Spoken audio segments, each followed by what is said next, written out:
Hello everyone, welcome to concept clarity and tricks.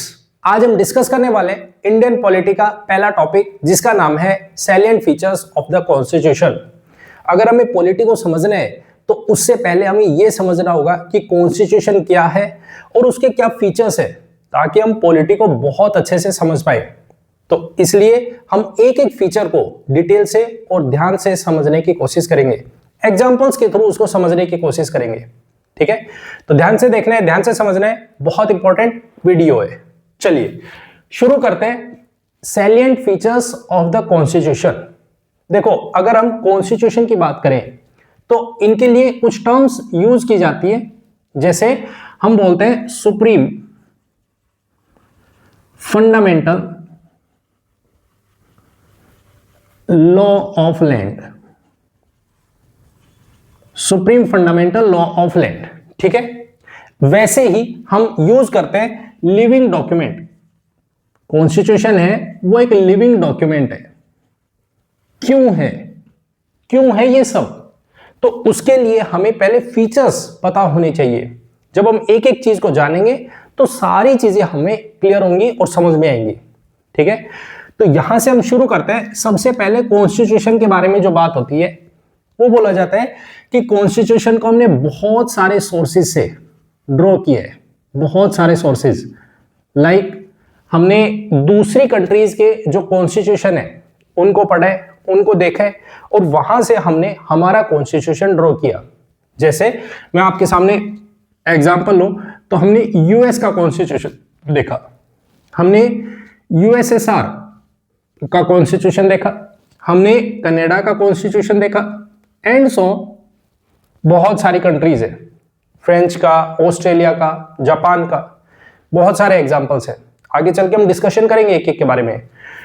तो यहां से हमने कॉन्स्टिट्यूशन पढ़ा सबका और वहां से अपना कॉन्स्टिट्यूशन मेंशन किया। क्यों, क्या जरूरत पड़ी हमें दूसरी कंट्रीज के कॉन्स्टिट्यूशन को देखने की? तो एक छोटा सा एग्जांपल लेते हैं और उसके थ्रू हम समझते हैं कि आखिर क्या जरूरत पड़ी हमें दूसरा कॉन्स्टिट्यूशन या दूसरी कंट्रीज के कॉन्स्टिट्यूशन को देखने की। ठीक है, देखो मान लो सपोज करो आप हो ए, ठीक है, और आप स्कूल जा रहे हो। ठीक है, आपने स्कूल जाना शुरू किया, नए नए आप स्कूल जा रहे हो किसी बड़े स्कूल में। ठीक है, अभी तक आप छोटे स्कूल में पढ़ते थे, अब आप बड़े स्कूल में जा रहे हो। अब आपका पहला दिन है, अब आप वहां पे आपका कोई फ्रेंड भी नहीं बने, आप लंच करने के लिए जा रहे हो तो वहां पे आप देखोगे कि आप किस में खाना लेके जाओ, क्योंकि आपके पास में पहले दिन यही लग रहा है कि यार आप बड़े स्कूल में आए हो, आपके पास में टिफिन नहीं है। ठीक है, तो आप ये देख रहे हो कि दूसरे के पास, जो आपके साथ में बैठा है, उसके पास किस तरीके का टिफिन है। आप यही तो देखोगे। पहले दिन आपको कुछ नहीं पता है कि आप किस तरीके से वहां पे रहोगे, कैसे दोस्त बनेंगे आपके। आपने देखा कि एक बी बच्चा है आपकी क्लास में, उसके पास एक टिफिन है जो अच्छा है, सुंदर है, दिखने में बाहर से बहुत सुंदर है, क्योंकि वो पहले से स्कूल में पढ़ रहे हैं। ठीक है, उसके पास ये टिफिन है। अब आपने वो देखा, आपको वो देख के बहुत अच्छा लगा कि यार ये टिफिन बहुत सुंदर है, मैं भी कल से ऐसा ही टिफिन लेके आऊंगा जैसा बी के पास है। तो आप जब घर जाओगे तो आपने घर जाके अपने पापा को बोला, पेरेंट्स को बोला कि मेरे को भी इस तरीके का टिफिन ला के दो। तो अगले दिन जब आप जा रहे हो तो आपके पास में सेम टिफिन है जैसा बी के पास है। समझना, अब बात को समझना इस चीज को। जैसा टिफिन ए के पास है वैसा ही टिफिन बी के पास है। ठीक है, लेकिन अब समझो कि क्या जरूरी है जैसा ए के टिफिन में जो भी खाना है, जो लंच है, जो लंच ए के टिफिन में है वही लंच बी के टिफिन में होगा? क्या ऐसा है? तो बिल्कुल नहीं। हो सकता है इसके लंच बॉक्स में रोटी रखी हो सकता है इसके पास पराठे हो सकता है इसके पास सब्जी हो सकता है इसके पास में अचार हो, कुछ भी हो सकता है। पॉइंट समझ आ रहा है? तो क्या कोई जरूरी है हम ये कह सकते हैं कि ए का टिफिन और बी का टिफिन बाहर से देखने में जैसा है वैसा सेम है, लेकिन ए के टिफिन के अंदर जो खाना है वो और बी के टिफिन के अंदर जो खाना है दोनों डिफरेंट है। Point clear? Point clear? ये नहीं कह सकते कि इसका कॉपी, ए ने जो कॉपी किया है वो बी का है, जो बी लेके आ रहा है वही ए के पास है। ऐसा तो नहीं है, ऐसा तो नहीं है। Point clear. तो यहां से हम एक चीज कह सकते हैं कि इंडिया ने जो कॉन्स्टिट्यूशन बनाया, जो हमारा कॉन्स्टिट्यूशन है, इंडियन कॉन्स्टिट्यूशन है, वो बहुत सारे सोर्सेज से हमने देखा जरूर है। यूएस से, यूएसएसआर से, कनाडा से, ऑस्ट्रेलिया से, जापान से, बहुत सारे सोर्सेज देखे हमने। लेकिन ऐसा कोई जरूरी नहीं है कि जो उनके कॉन्स्टिट्यूशन में मेंशन्ड है वही चीजें हमने हमारे कॉन्स्टिट्यूशन में उतार दी। Point clear. जैसे इसका एक एग्जांपल लेते हैं और समझते हैं इस चीज को। देखो अब समझो, अगर यदि हम बात करें यूएस के कॉन्स्टिट्यूशन की, समझना आप एग्जांपल्स के थ्रू समझते हैं, चीजें बहुत आसान लगेंगी।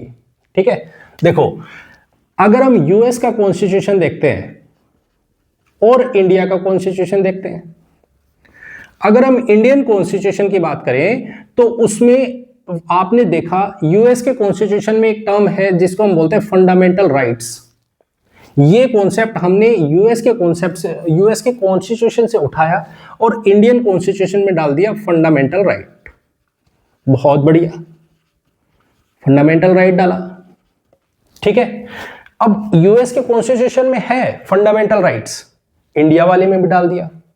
अब क्या ये बात जरूरी है कि जो फंडामेंटल राइट्स यूएस ने अपनी सोसाइटी के लिए डाल रखे हैं, क्या वही फंडामेंटल राइट्स हमें इंडियन सोसाइटी में भी देखने को मिलेंगे?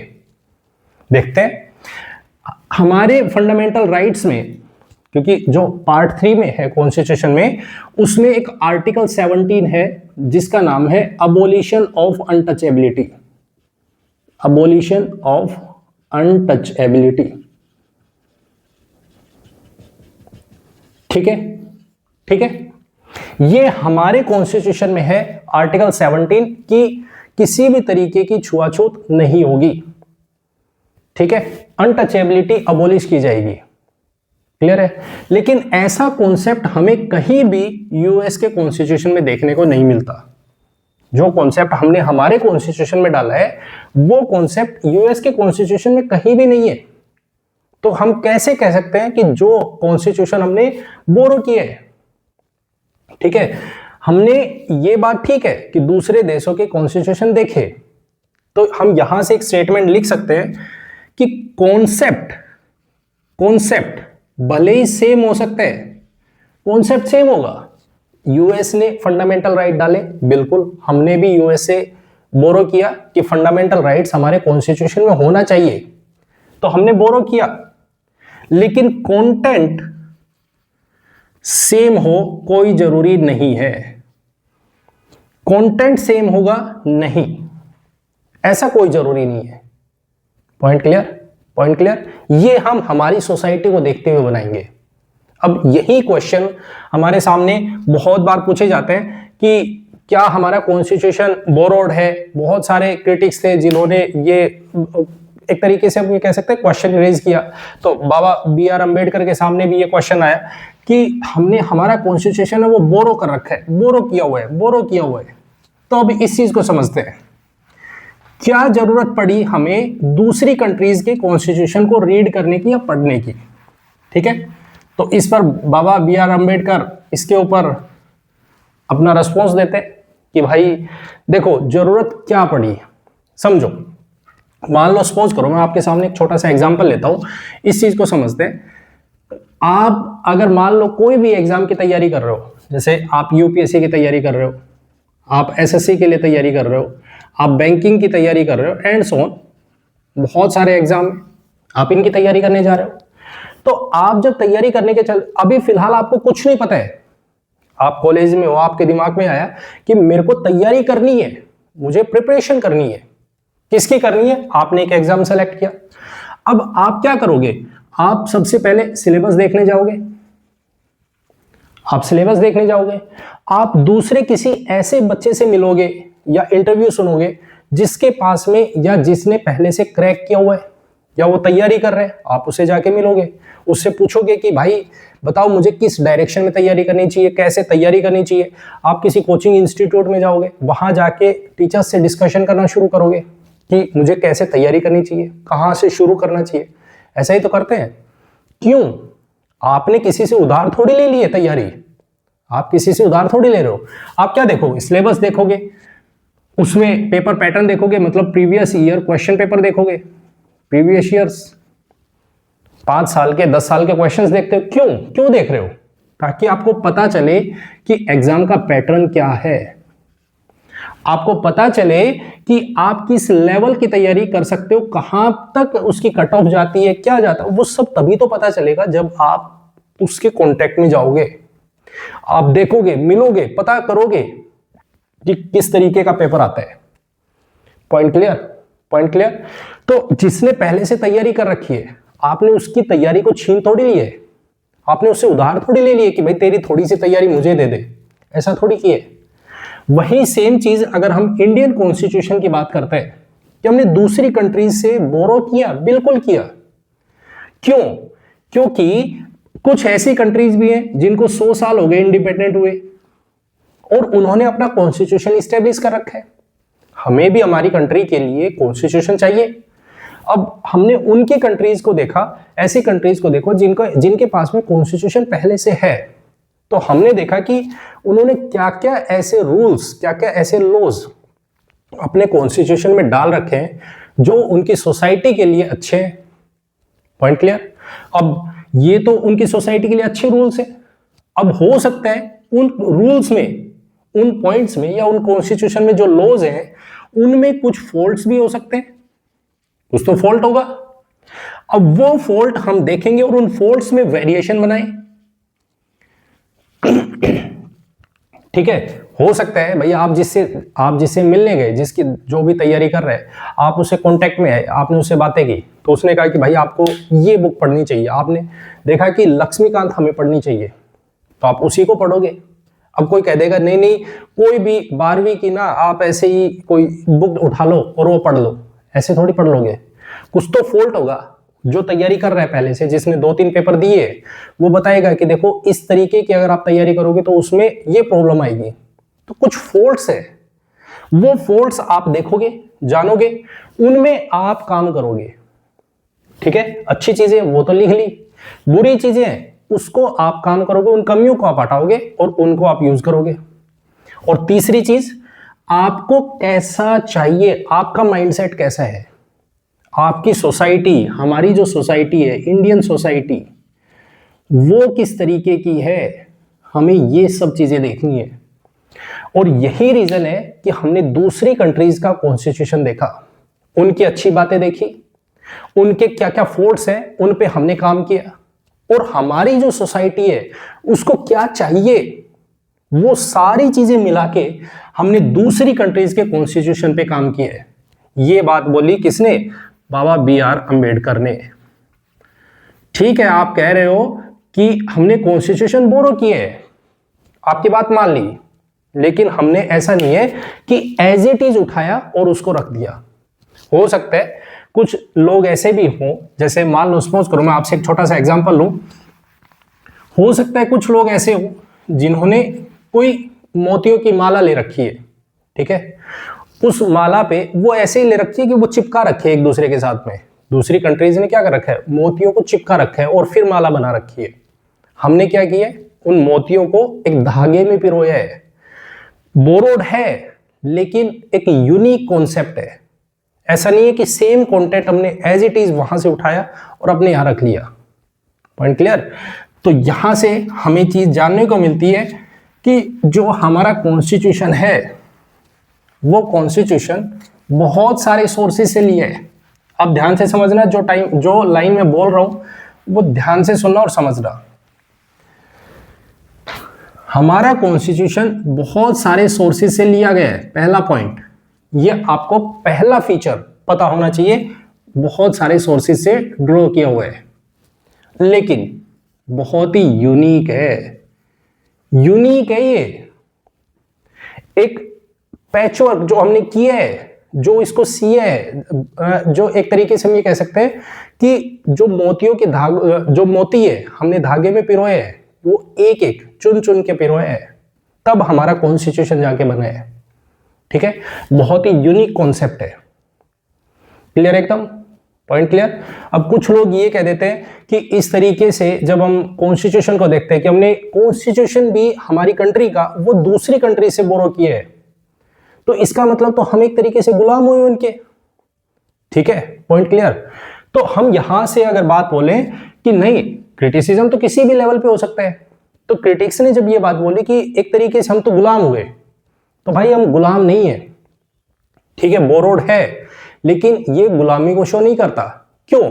क्योंकि अगर हम यही सेम चीज पाकिस्तान की बात करें और इंडिया की बात करें, दोनों सेम टाइम पे इंडिपेंडेंट हुए, एक दूसरे से अलग हुए। हमने भी दूसरी कंट्रीज का कॉन्स्टिट्यूशन पढ़ा और वहां से बोरो किए कुछ चीजें। पाकिस्तान ने भी बहुत सारी चीजें बोरो की है, उन्होंने भी दूसरी कंट्रीज के कॉन्स्टिट्यूशन को देखा। अब पाकिस्तान ने क्या किया है, एज इट इज उठाई चीजें और अपने यहां रख ली, और आज देखिए उनका हाल क्या हो रहा है, बर्बाद हो रहे हैं। क्यों? क्योंकि कोई चेंजमेंट नहीं किया उन्होंने। उठाया, अरे ठीक है हमें करना है, उठाओ यार, लो ये रख दो। हमने काम किए है उस पर, तब जाके हमारा कॉन्स्टिट्यूशन बना है। तो इसे स्लेवरी नहीं कह सकते, गुलामी नहीं कह सकते इसको। Point clear, point clear. तो जो यूनिक कॉन्सेप्ट है, इसके लिए टर्म यूज कर सकते हो आप, कीवर्ड है जिसको आप याद रखोगे एग्जाम के पॉइंट ऑफ व्यू से, इसको बोलते हैं सुई जेनरिस। बहुत सारी ऐसी टर्म्स आएंगी जो डायरेक्टली क्वेश्चन में पूछी जाती है कि यूनिक, बट जो पैचवर्क है वो यूनिक है। ठीक है, पॉइंट क्लियर। तो इस तरीके का आपको 2 पॉइंट याद रखने, पहला बहुत सारे सोर्सेज से हमने इंडियन कॉन्स्टिट्यूशन को ड्रॉ किया, और दूसरा यूनिक कॉन्सेप्ट है, यूनिक कॉन्स्टिट्यूशन हमारा। क्लियर है। अब हम बात करते हैं यहां पे कि सबसे बड़ा और लंबा लेंथीएस्ट रिटन कॉन्स्टिट्यूशन है हमारा, लेंथीएस्ट रिटन कॉन्स्टिट्यूशन। इस बात को समझते हैं, सबसे ज्यादा इंपॉर्टेंट पॉइंट, पहला फीचर जो सबसे ज्यादा इंपॉर्टेंट है। ये 2 की पॉइंट्स बहुत ज्यादा इंपॉर्टेंट है, दोनों को आपको ध्यान रखना है कि इंडियन कॉन्स्टिट्यूशन को हमने बहुत सारे सोर्सेज से ड्रॉ किया, दूसरा यूनिक कॉन्सेप्ट। ठीक है, अब पहला फीचर हम जो देखने जा रहे हैं, यहां से हमने हर एक चीज को लिखा है, लेंथीएस्ट है। अगर हम पूरे वर्ल्ड में अगर हम बात करते हैं तो इंडिया का कॉन्स्टिट्यूशन सबसे ज्यादा लेंथीएस्ट है और रिटन है। क्या मतलब है इन चीजों का, उसको जानते हैं। पहले हम ये समझते हैं रिटन और अनरिटन का मतलब क्या है। देखो, हम किसी भी चीज को अगर लिख रहे हैं, रिटन का मतलब ये है कि मान लो इंडिया का कॉन्स्टिट्यूशन है, वो तो हमने अपने हाथ से लिख दिया, और दूसरी कंट्रीज ऐसी है जिनमें कुछ लिखा हुआ ही नहीं है, इसका मतलब ये हुआ। तो रिटन और अनरिटन का मतलब ये है समझना। जैसे एक एग्जांपल लेते हैं, उससे समझते हैं इस चीज को। जैसे हमारे सामने बात आती है यूके की, यूएस की और इंडिया की, हम इन तीनों को कंपेयर कर रहे हैं एक साथ में। ठीक है, इससे समझते हैं कि लेंथीएस्ट कॉन्स्टिट्यूशन हम क्यों बोल रहे हैं और किस वजह से बोल रहे हैं। Lengthiest written constitution. देखो, अगर हम बात करते हैं यूके की, तो इनके पास अनरिटन कॉन्स्टिट्यूशन है, अनरिटन। और यूएस की बात करते हैं तो यूएस के पास रिटन कॉन्स्टिट्यूशन है और इंडिया के पास रिटन कॉन्स्टिट्यूशन है। ठीक है, अब समझना इस चीज को, रिटन और अनरिटन का क्या मतलब हुआ। ऐसा नहीं है कि यूके है, यहां पे कॉन्स्टिट्यूशन लिखा हुआ ही नहीं है, लिखा हुआ है, रिटन है। जैसे अब मैं मान लेता हूं, सपोज करता हूं, एक बच्चा है जो तैयारी कर रहा है, वो हर एक पॉइंट को नोट डाउन कर रहा है, हर एक चीज को लिख रहा है, छोटी छोटी बात को नोट कर रहा है। तो उसके पास एक बल्कि नोट्स होंगे, बड़े नोट्स होंगे, क्योंकि वो हर पॉइंट को नोट कर रहा है, हर चीज को नोट डाउन कर रहा है, जो भी बोला जा रहा है उसको नोट कर रहा है, तो उसका नोट्स होगा वो बल्कि हो जाएगा। कोई भी देखेगा तो कह देगा अरे भाई इसने तो बहुत कुछ लिखा है, बहुत कुछ लिखा है। एक है जो सिर्फ कीवर्ड्स ही लिखता है, जब वो पूरा लेक्चर देखता है तो वो सिर्फ कीवर्ड लिखता है। जैसे एक बच्चे ने एग्जाम्पल तक भी नोट किए, दूसरे ने सिर्फ कीवर्ड लिखे, तो उसके लिए 3 लाइन ही लिखी गई कि वेरियस सोर्सेज से ड्रॉ किया गया है, यूनिक कॉन्सेप्ट है, लेंथीएस्ट कॉन्स्टिट्यूशन है, रिटन कॉन्स्टिट्यूशन है, तो उसने सिर्फ कीवर्ड लिखे। Point clear. रिटर्न सबके पास ही है, लेकिन हो सकता है जैसे यूके है, इसके पास थोड़ी सी चीजें लिख रखी है। क्या लिख रखी है वो अब आगे देखेंगे। थोड़ी सी चीजें लिख रखी है, कुछ कुछ पॉइंट्स लिख रखे हैं जो उनके वहां पे रूल बनेंगे। ठीक है, पॉइंट क्लियर। तो रिटर्न और अनरिटर्न का मतलब ये नहीं है इनके पास कुछ भी लिखा हुआ नहीं है, इनको कुछ पता ही नहीं है कि क्या होगा कैसे होगा। लिखा इनके पास भी है, लेकिन इनके पास कुछ ऐसी चीजें लिख रखी है जो उनके वहां पे चलती है। उन्होंने ऐसा नहीं है एक बार बैठे और फिर लिखी। ठीक है, तो अगर हम बात करते हैं यूके की, तो यहां पे इवोल्ड कॉन्स्टिट्यूशन है। इवोल्ड मतलब ये है कि ये लोग रोज देख रहे हैं कि क्या होना चाहिए क्या नहीं होना चाहिए, मतलब ये लॉज बना रहे हैं, लॉज, और उन लॉज को नोट डाउन कर रहे हैं, लॉज बना रहे हैं। ठीक है, जैसे इन्होंने देखा कि कोई भी बच्चा सड़क क्रॉस कर रहा है। ठीक है, अब रोड क्रॉस कर रहा है तो रेड लाइट हो रही है, वहां पे भी वो नहीं रुक रहा, तो फिर इन्होंने देखा कि ये हमें एक लॉ बनाना चाहिए और वो ये होना चाहिए कि रेड लाइट होगी तो उस टाइम पर सड़क क्रॉस नहीं करोगे। इसमें लॉज बनाए नेगेटिव लिस्ट में इन्होंने कहा कि क्या नहीं करना, व्हाट नॉट टू डू। आपको क्या नहीं करना है, आपको डोरी नहीं लेनी, आपको रेड लाइट क्रॉस नहीं करनी, आपको इस तरीके के कानून हमें देखने को मिलते हैं। इन्होंने छोटे छोटे पॉइंट्स लिखे, करप्शन नहीं करना जो नेगेटिव है, एक तरीके से आपको क्या नहीं करना है उनकी एक लिस्ट बनाई और वो लिस्ट बना के अपने सामने रखी कि भाई आपको ये काम नहीं करने हैं, ये रूल्स है हमारे। अब इसको हम रिटर्न नहीं कहेंगे, लिखा हुआ है, ये चीजें लिखी हैं, लेकिन अब इनके पास इतना बड़ा तो नहीं है जैसा हमारे सामने लिखा है। हमने पॉइंट्स लिखे बताए कि किसके लिए क्या होना चाहिए, फंडामेंटल राइट्स क्या होंगे क्या नहीं होंगे, उसमें हमने बहुत सारी चीजें मेंशन कर रखी है। इन्होंने वो चीजें लिखी है जो कि नहीं करनी, क्या करना है वो नहीं लिखा कि क्या करना है आपको। पॉइंट क्लियर है। अगर हम बात करते हैं यूएस की, तो यहां पे हमें देखने को मिलता है रिटन कॉन्स्टिट्यूशन है। ठीक है, अब रिटन की बात करते हैं तो ये एक तरीके से इनएक्ट कॉन्स्टिट्यूशन है, बैठ के लिखा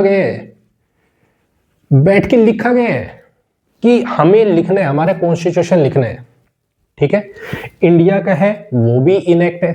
अब यहां पे डिफरेंस को समझना, ध्यान से समझना, इंडिया का है वो भी इनएक्ट है। ठीक है, पॉइंट क्लियर। लेकिन अब इंडिया के कॉन्स्टिट्यूशन में और यूएस के कॉन्स्टिट्यूशन में क्या डिफरेंस है, दोनों रिटन है ठीक है, लेकिन अब दोनों में क्या डिफरेंस है उसे देखते हैं। अगर हम बात करते हैं यूएस के कॉन्स्टिट्यूशन की, तो इन्होंने फ्रेमवर्क मेंशन किया है। फ्रेमवर्क का मतलब क्या होता है अभी समझते हैं उस चीज को। जैसे मैं आपके सामने एक एग्जांपल लेता हूं, आपकी क्लास में मान लो सपोज करो 30 स्टूडेंट्स है, 30 स्टूडेंट्स। ठीक है, तो क्लास में 30 स्टूडेंट है, उन 30 स्टूडेंट की नेम की लिस्ट बनाई और वो तैयार कर दी कि ये 30 स्टूडेंट्स हैं और इनको हमने बना दिया। इस तरीके से ये एक लिस्ट बना दी किसकी, 30 स्टूडेंट्स की, और वो दे दी कि बस ये बच्चे हैं, कोई भी पूछेगा हम ये लिस्ट दे देंगे, हाँ भाई इस क्लास में ये बच्चे हैं।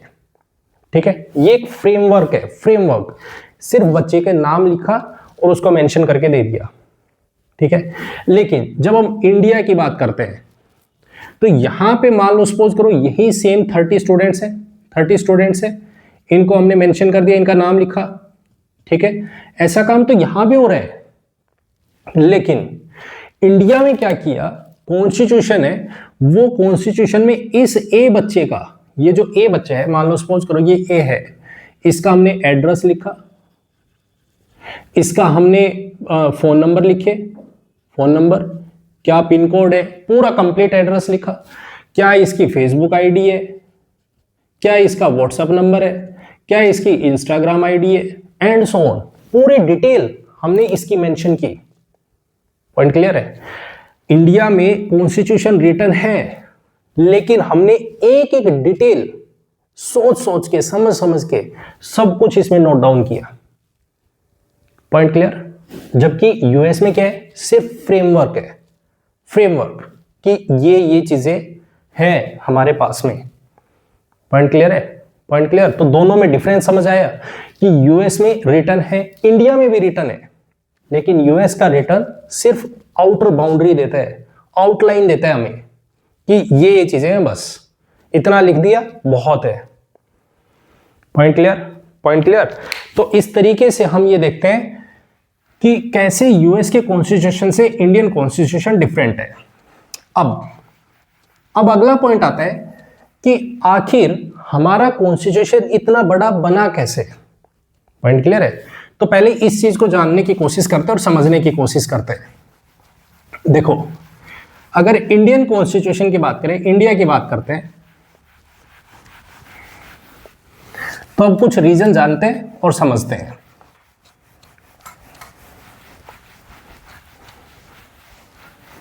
देखो, अगर बात करते हैं कि सबसे बड़ा या लिखा हुआ इतना लेंथीएस्ट कॉन्स्टिट्यूशन क्यों बन पाया, किस तरीके से बन पाया, उसे देखते हैं। ठीक है, क्लियर। देखो, सबसे पहली चीज तो ये पूछेगी कि हमें इतनी डिटेल लिखने की जरूरत क्या पड़ी। आपके सामने एक क्वेश्चन आएगा कि जैसा यूएस में लिखा हुआ है कि नाम की लिस्ट दे दी और वो बना दिया, फ्रेमवर्क हो गया एक तरीके से, तो इंडिया में भी तो कर सकते थे हमेशा, इतनी डिटेलिंग करने की जरूरत क्या है। तो भाई एक बात सोचिए कि हमारी कंट्री कितने साल ब्रिटिशर्स के कंट्रोल में रूल किया है, ब्रिटिशर्स ने हमारे आके रूल किया यहाँ पे। ठीक है, तो उसी तरीके से ये बोला गया कि जैसे 1857 के बाद से और 1947 तक एक तरीके से 90 इयर्स पूरी तरीके से जो कंट्रोल है वो ब्रिटिशर्स का रहा। तो अब जैसे ये कंट्रोल है तो लोगों को पता ही नहीं है हमें किस तरीके से रूल करने, किस तरीके से काम करने।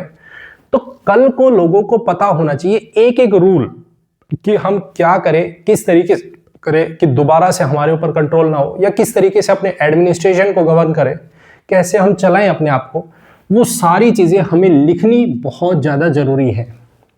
तो इसके लिए एक एक पॉइंट को हमने मेंशन किया कि किस तरीके का रूल पहले था। 1935 का जो गवर्नमेंट ऑफ इंडिया एक्ट आया उसमें क्या चीजें थी, वहां से हमने क्या क्या चीजें ली हैं, तब किस तरीके के रूल चलते थे और अब किस तरीके के रूल चल रहे हैं। तो वो सारी चीजें हमें मेंशन करना हमारे लिए बहुत ज्यादा जरूरी था। ठीक है, इसीलिए हमने एक एक पॉइंट को डिटेलिंग की कि ताकि आने वाले टाइम में, फ्यूचर में जब हम अपने एडमिनिस्ट्रेशन को गवर्न करेंगे तो उसमें किसी तरीके की प्रॉब्लम ना आए, इसलिए हमें डिटेलिंग करनी हमारे लिए बहुत ज्यादा जरूरी थी। क्लियर एकदम, पॉइंट क्लियर है। अब ये जानने की कोशिश करते हैं कि आखिर ये कॉन्स्टिट्यूशन इतना लेंथीएस्ट क्यों बना, किस वजह से बना। तो सबसे पहली चीज है हमारे पास में ज्योग्राफिकल फैक्टर, ज्योग्राफिकल।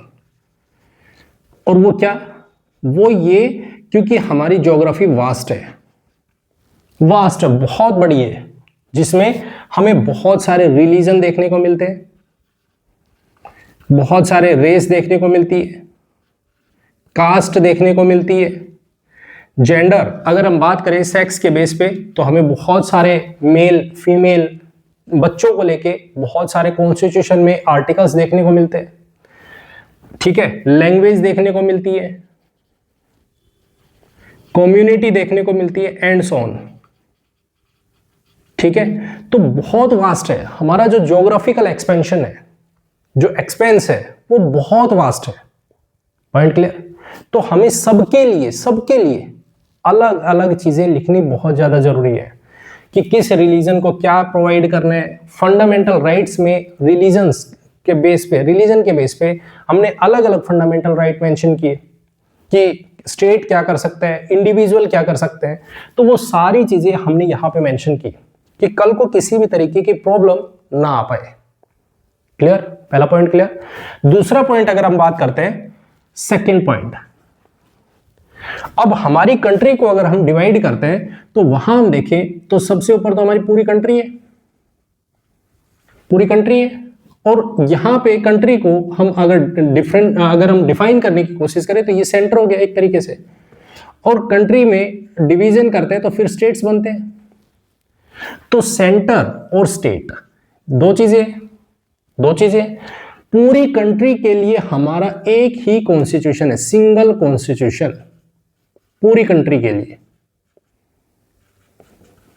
ठीक है। सेंटर भी वही चीजें चलाएगा, स्टेट भी वही चीजें चलाएगा, जो सेंटर और स्टेट है सब जगह पे एक ही कॉन्स्टिट्यूशन होगा।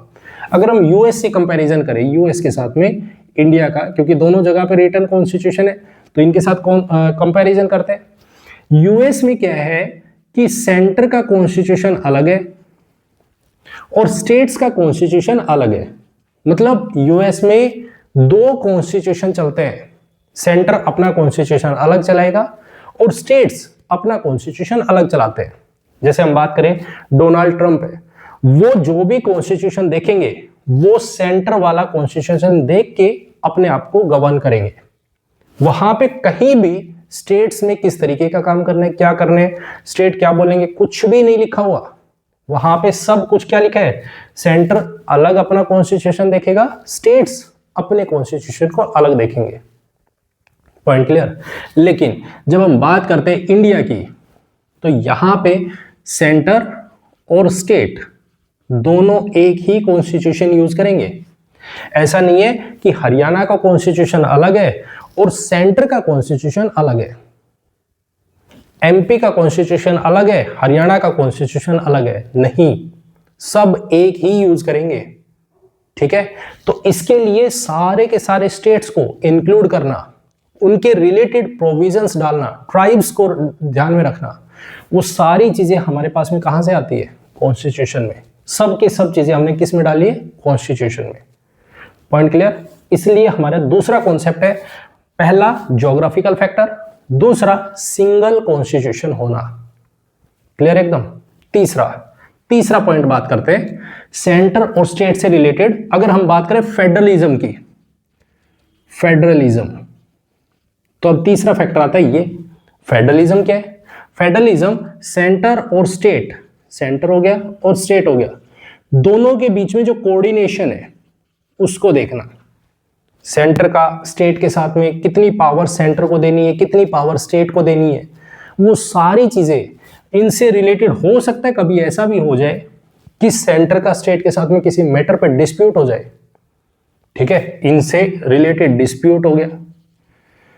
अगर यदि हम बात करते हैं तो उनके कुछ प्रोविजंस हो गए, सब चीजें हमने क्या की, कॉन्स्टिट्यूशन में मेंशन की है कि इनके कोई भी डिस्प्यूटेड मैटर हो गए या फिर इनसे रिलेटेड किसी भी तरीके का कोऑर्डिनेशन है, वो सारी चीजें सेंटर स्टेट रिलेशंस जब हम आगे चल के पढ़ेंगे, वो सारी चीजें कहां पे लिखी है, कॉन्स्टिट्यूशन में। एक एक पॉइंट हमने कॉन्स्टिट्यूशन में डाला है, ठीक है, पॉइंट समझ आ गया। नेक्स्ट पॉइंट पे हम डिस्कशन करते हैं फोर्थ, एडमिनिस्ट्रेशन को लेके। एडमिनिस्ट्रेशन, ठीक है, तो ये बातें समझनी है आपको कि क्यों हमारा कॉन्स्टिट्यूशन इतना लेंथीएस्ट है, क्यों बना, उन चीजों को समझते हैं। देखो अब अगर एडमिनिस्ट्रेशन की बात करते हैं तो हमारे पास तीन चीजें होती है। एक होता है जिसको बोलते हैं लेजिस्लेचर, लेजिस्लेटिव, ठीक है। दूसरा होता है एग्जीक्यूटिव, एग्जीक्यूटिव, और तीसरा होता है जुडिशरी, ठीक है। अब बात को समझो, लेजिस्लेटिव का मतलब क्या होता है, जैसे हम बात करते हैं पार्लियामेंट की, जहां पे लॉ मेकिंग होती है, लॉ फॉर्मेशन होती है, ठीक है, कोई भी कानून है वो बनाना है, तो ये सारा काम किसका है, लेजिस्लेचर का।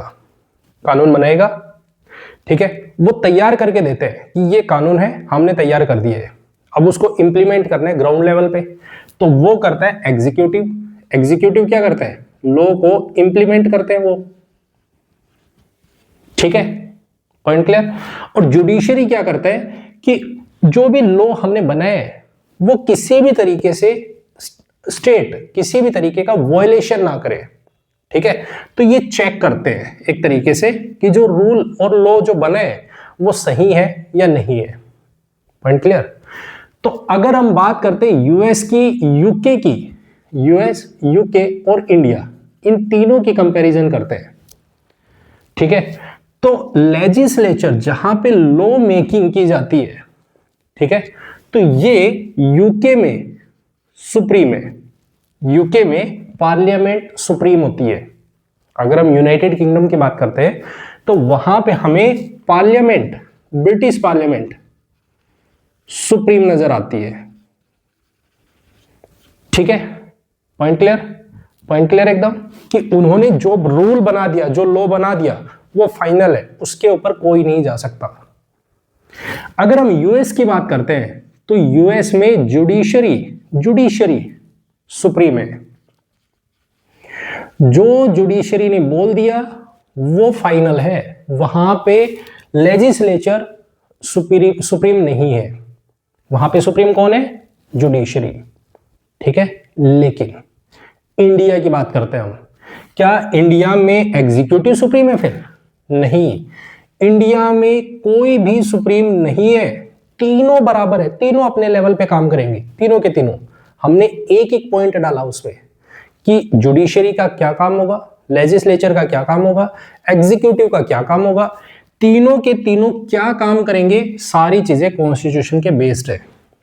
कॉन्स्टिट्यूशन में हर एक चीज मेंशन है, इसीलिए हमने जो लिखा है ना कि supreme fundamental law of land, ये चेक एंड बैलेंस करेंगे। चेक एंड बैलेंस किसके बेस पे? कॉन्स्टिट्यूशन के बेस पे, कि हमारे पास किसी की भी पावर बड़ी नहीं होनी चाहिए। ऐसा नहीं है कि पार्लियामेंट बोल दे कि मैं सुप्रीम, मेरा लॉ चलेगा, मैंने जो बोल दिया वो फाइनल होगा। नहीं, जुडिशरी आएगा बीच में रोकने के लिए कि भाई रुक जाओ, आप बेसिक स्ट्रक्चर ऑफ कॉन्स्टिट्यूशन को आप वॉयलेट कर रहे हो। अगर कोई भी ऐसा लॉ बना दिया जो स्टेट किसी का भी फंडामेंटल राइट है वो वॉयलेट कर रही है, तो जुडिशरी उसको रोकेगी, अपोज करेगी कि रुक जाइए, आप ऐसा नहीं कर सकते हो, बेसिक स्ट्रक्चर को आप वॉयलेट कर रहे हो। ठीक है, आगे चल के पढ़ेंगे कि क्या है ये basic structure and so on. अभी फिलहाल हम जो समझ रहे हैं वो इस चीज को जानने की कोशिश कर रहे हैं। Point clear? तो हमारे पास में जो एडमिनिस्ट्रेशन है, लेजिस्लेचर को लेके, एग्जीक्यूटिव को लेके, जुडिशरी को लेके, ये सब एक लेवल पे है, बराबर है, किसी की भी पावर सुप्रीम नहीं है। ठीक है, पॉइंट क्लियर? तो ये हमारे पास चेक एंड बैलेंस करते हैं, किसके थ्रू करते हैं? किसके थ्रू करते हैं? कॉन्स्टिट्यूशन के थ्रू। Point clear? ये हमने एक एक चीजें किसमें लिखी है? कॉन्स्टिट्यूशन में, इसीलिए हमारा कॉन्स्टिट्यूशन बड़ा बना। नेक्स्ट पॉइंट हम डिस्कशन करते हैं, फिफ्थ पॉइंट, जो बहुत ज्यादा इंपॉर्टेंट है, बहुत ज्यादा। हमने कॉन्स्टिट्यूशन में कुछ ऐसे पॉइंट्स डाले जो कि जस्टिसिएबल है और नॉन जस्टिसिएबल है। अब दो टर्म्स को ध्यान से सुनना और समझना। जैसे हम पढ़ेंगे आगे चल के कि फंडामेंटल राइट्स हैं वो जस्टिसिएबल है, और जो डीपीएसपीज है वो नॉन जस्टिसिएबल है। जस्टिसिएबल और दूसरी है नॉन जस्टिसिएबल। क्या है ये? देखो, जस्टिसिएबल का मतलब क्या होता है? मान लो सपोज करो कोई भी एक कानून है या कुछ भी चीजें हैं, आप उसके अगेंस्ट, आपको लगा है कि ये वॉयलेट कर रहा है आपके लॉ को, आपके राइट्स को वॉयलेट कर रहा है, तो आप उस चीज के अगेंस्ट जाके कोर्ट में खड़े हो सकते हो कि मेरा ये जो राइट है यहां वॉयलेट हुआ है। ठीक है, जैसे हम पढ़ेंगे फंडामेंटल राइट्स वो जस्टिसिएबल होते हैं। आपका कोई भी फंडामेंटल राइट अगर किसी भी जगह पे वॉयलेट हो रहा है तो आप जाओगे कोर्ट में, जाके वहां पे आप कह सकते हो कि मेरा फंडामेंटल राइट वॉयलेट हुआ है। जैसे हमारे पास में सिविल कोर्ट्स है, ठीक है, क्रिमिनल कोर्ट्स है। मान लो सपोज करो किसी का कोई केस हो जाता है किसी भी तरीके का, आपको डिवोर्स लेना है, तो आप कहां जाते हो? कोर्ट में जाते हो। क्यों? जस्टिस। आपको क्या चाहिए? न्याय चाहिए। कोई मर्डर कर दिया, ठीक है, तो आप उसके अगेंस्ट खड़े हो, आप क्या चाहते हो? जस्टिस चाहते हो, तो वो जस्टिसिएबल। दूसरे है नॉन जस्टिसिएबल, जिनके अगेंस्ट आप नहीं जा सकते। ये मोरल ड्यूटी है आपकी, ये आपकी ड्यूटी है कि आप इस तरीके का काम ना करो। जैसे डीपीएसपीज, जब हम आगे चल के पढ़ेंगे डीपीएसपीज के बारे में, directive principles of states and policies, ये नॉन जस्टिसिएबल है।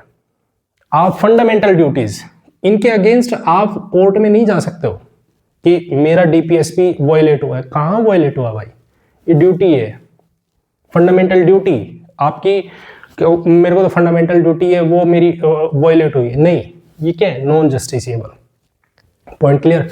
ये सब चीजें हमने किस में डाली है, कॉन्स्टिट्यूशन में। एक एक चीज को हमने कॉन्स्टिट्यूशन में लिखा है। इसी वजह से हमें देखने को मिलता है हमारा कॉन्स्टिट्यूशन इतना बड़ा बना, इतना लेंथीएस्ट है, पूरे वर्ल्ड में सबसे बड़ा कॉन्स्टिट्यूशन इंडिया का है। पॉइंट क्लियर, पॉइंट क्लियर है। तो अगर हम देखें और जानने की कोशिश करें क्या होते हैं शेड्यूल, आर्टिकल्स क्या होते हैं, वो आगे चल के हम डिस्कशन करेंगे, एक एक चीज के बारे में डिस्कशन होगा। अभी फिलहाल सिर्फ ये समझिएगा कि ओरिजिनल कॉन्स्टिट्यूशन की बात करते हैं हम, तो हमें क्या चीजें देखने को मिलती है और आज के टाइम में क्या देखने को मिलता है। देखो, अगर हम बात करते हैं ओरिजिनल कॉन्स्टिट्यूशन की, जब हम ओरिजिनली अगर हम बात करें मतलब 1950 में, तो हमारे कॉन्स्टिट्यूशन में 395 आर्टिकल्स हुआ करते थे, ठीक है। Schedule and part, part and schedule. हमारे कॉन्स्टिट्यूशन में 22 पार्ट्स थे और 9 शेड्यूल थे, 9 शेड्यूल, ठीक है। Point clear. लेकिन आज एक्चुअल में अगर अब की बात करते हैं तो कुछ आर्टिकल्स को डिलीट किया गया, कुछ आर्टिकल्स को ऐड किया गया। तो ऐसे करते करते आज के टाइम में टोटल 448 आर्टिकल्स हमें देखने को मिलते हैं। वहीं पे पार्ट्स की बात करें तो 25 पार्ट्स हैं और 9 शेड्यूल नहीं, 8 शेड्यूल थे। ओरिजिनली 8 शेड्यूल थे, अब 4 ऐड करके 12 शेड्यूल हो गए, ठीक है। Point clear. तो हमारे पास देखने को मिलते हैं इस तरीके से 4 शेड्यूल और ऐड हुए, सारे अमेंडमेंट्स के थ्रू जो वो भी हुए, किस तरीके से हुए, ऐड किए गए, वो आगे चल के हम डिस्कशन करेंगे। लेकिन आपको ये पता होना चाहिए पार्ट्स 22 से 25 हो गए, शेड्यूल 8 से 12 हो गए और आर्टिकल्स 395 से 448 हो गए, ठीक है। Point clear. तो इसी वजह से हमारा कॉन्स्टिट्यूशन बहुत लेंथीएस्ट है, lengthiest constitution. Clear, point clear. तो ये हमारा फर्स्ट फीचर क्या है, एक एक पॉइंट हमने डिटेल में डिस्कशन किया। आई होप आपको वीडियो अच्छी लगी तो इसे लाइक, कमेंट एंड शेयर जरूर करें। चैनल को सब्सक्राइब नहीं किया तो प्लीज चैनल को सब्सक्राइब जरूर करें। मिलते हैं नेक्स्ट वीडियो में, हम अगले फीचर पे डिस्कशन करेंगे। तब तक के लिए thank you very much and have a nice day, bye, take care.